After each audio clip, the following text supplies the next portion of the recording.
ভারতের হামলার ভয়াবহ জবাব দিয়েছে পাকিস্তানের সামরিক বাহিনী। নরেন্দ্র মোদীর বিমান বাহিনীর অন্তত ৫টি যুদ্ধ বিমান ভূপাতিত করার কথা জানিয়েছে শাহবাজ শরীফের সেনারা।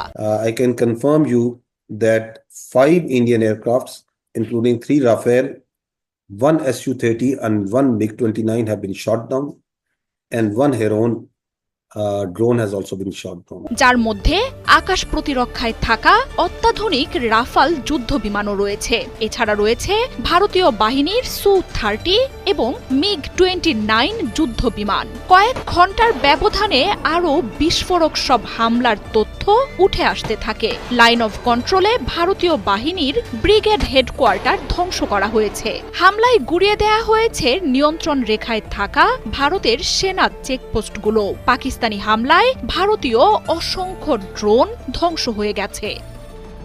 মঙ্গলবার মধ্যরাতে পাকিস্তান নিয়ন্ত্রিত আজাদ কাশ্মীরে বিমান ও ক্ষেপণাস্ত্র হামলা চালায় ভারত। অপারেশন সিঁদুর নামের ওই হামলায় বেশ কয়েকজন বেসামরিক নাগরিক নিহতের দাবি করে পাকিস্তান। পাকিস্তানের ভেতরে ঢুকে নয়, বরং ভারতের আকাশসীমায় থেকেই এই হামলা চালানো হয় বলে জানায় ISPR।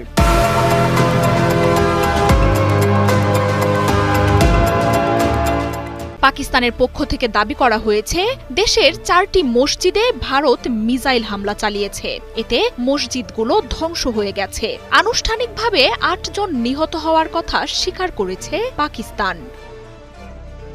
জবাব দিতে তৈরি হয়েই ছিল পাকিস্তানি বাহিনী। রাত 2টার পরই ভারতীয় ভূখণ্ডে পাল্টা আক্রমণ চালায় ইসলামাবাদ। কয়েক ঘন্টার ব্যবধানে ভারতের অন্তত 5টি সামরিক বিমান ধ্বংসের বার্তা দেন পাকিস্তানের তথ্যমন্ত্রী আতাউল্লাহ তারার। আখনুর, আম্বালা, বার্নালা নিশ্চিত করেছে পাকিস্তানের ISPR। এছাড়াও রাশিয়ার Su-30 ও MiG-29 যুদ্ধ বিমানও ভূপাতিত করা হয়েছে। যুদ্ধবিমান ছাড়াও ভারতের ড্রোনের বহর ধ্বংসের কথাও জানিয়েছে পাকিস্তানি বাহিনী। হামলায় ধ্বংস হয়ে গেছে লাইন অফ কন্ট্রোলের ভারতীয় সেনা চেকপোস্টগুলোও। এমনকি কাশ্মীরে ভারতীয় বাহিনীর ব্রিগেড হেডকোয়ার্টার ধ্বংসের কথাও নিশ্চিত করেছে পাকিস্তান। ভারতের পক্ষ থেকে এখনও যুদ্ধবিমান ধ্বংসের কথা নিশ্চিত করা হয়নি। তবে সামরিক বিশ্লেষকরা বলছেন, সংঘাতের শুরুতেই এতগুলো যুদ্ধ বিমান হারানো ভারতকে কোণঠাসা করে ফেলতে পারে। এমনকি এর মাধ্যমে কয়েক দশকের মধ্যে সামরিকভাবে সবচেয়ে ভঙ্গুর হয়ে উঠতে পারে নরেন্দ্র মোদীর বাহিনীটি। এপ্রিলের শেষ সপ্তাহে ভারত নিয়ন্ত্রিত জম্মু কাশ্মীরের পেহেলগামে সন্ত্রাসী হামলার পর থেকেই চূড়ান্ত উত্তেজনা চলছে পাকিস্তানের সাথে।